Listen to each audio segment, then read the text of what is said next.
자, 그리고 심장 초음파, 이것도 요즘 은근 하시는데요. 이제 혈압, 당뇨, 고지혈증 같은 기저질환들이 있고 정말 할 검사가 없다면 할 수는 있는데요.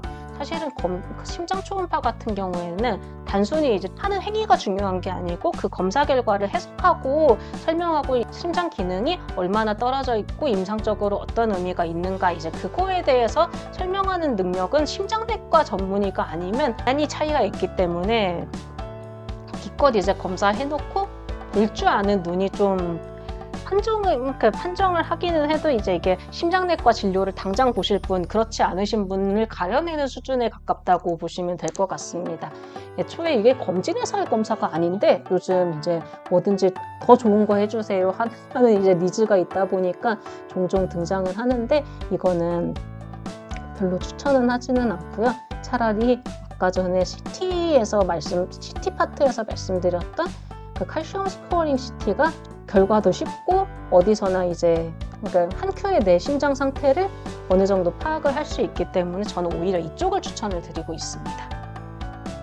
예방적으로 MRI 검사를 검진 목적으로 할 필요는 없다는 게 의학적인 관점이긴 한데, 우리나라처럼 이제 뭐 싸고 편리한 K의료에서 그 특별히 CT보다도 위험하지 않은 검사를 굳이 안 할 필요도 없죠. 그래서 어떻게 선택을 하면 될까요? MRI는 보통 이제 뇌 쪽에서 많이 하시게 돼요. 제가 쇼츠로도 제작을 했던 부분이지만 보통은 뇌 MRI하고 A 중에 고를 수가 있어요.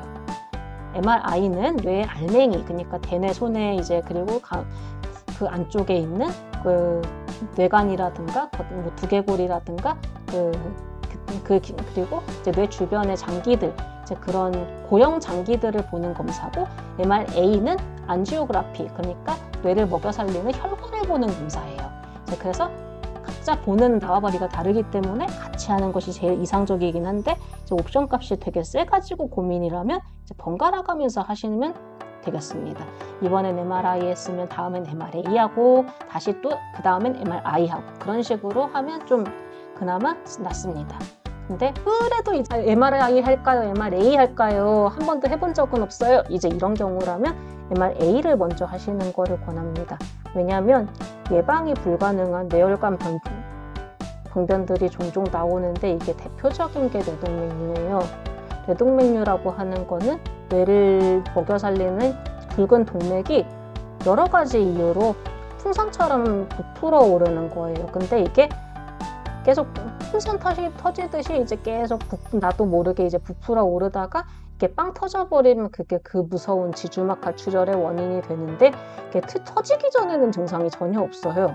그래서 이제 이거는 MRA가 아니면 발견할 수가 없는 검사고, 이제 그 외에 동정맥기형이라든가 이제 이런 건강 관리 잘 하고 이제 그런 거랑 전혀 1도 상관없는 치명적인 것들이 간혹가다 나오기 때문에 MRA를 굳이 고르자면 먼저 하시는 걸 권하지만 어디까지나 MRI랑 같이 하시는 게 베스트라는 거 참고해드리겠습니다. 그리고 만약에 MRI, MRA 다 했는데 괜찮다더라 하면 뭐 이거를 루틴으로 매해 추적 관찰하실 필요는 없고요.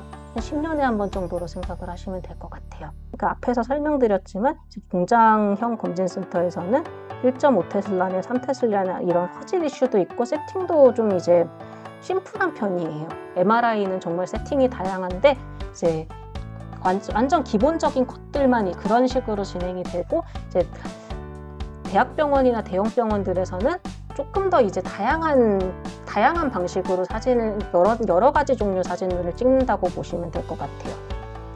근데 어차피 병변이 있어서 신경과나 신경외과 진료를 볼 때 풀 세팅으로 다시 할 수도 있다는 거를 이제 좀 저렴한 곳에서 할 때는 좀 참고를 하시는 것이 좋겠습니다. 근데 이제 이럴 때는 보통 의료보험이 적용돼가지고 뭐 100만 원씩 내고 이제 그럴 일은 그닥 없을 거예요. 그래서 MRI 하나 때문에 비싸고 큰 데서 꼭 해야 된다? 이제 그런 건 아니라는 말씀을 드리고 싶습니다.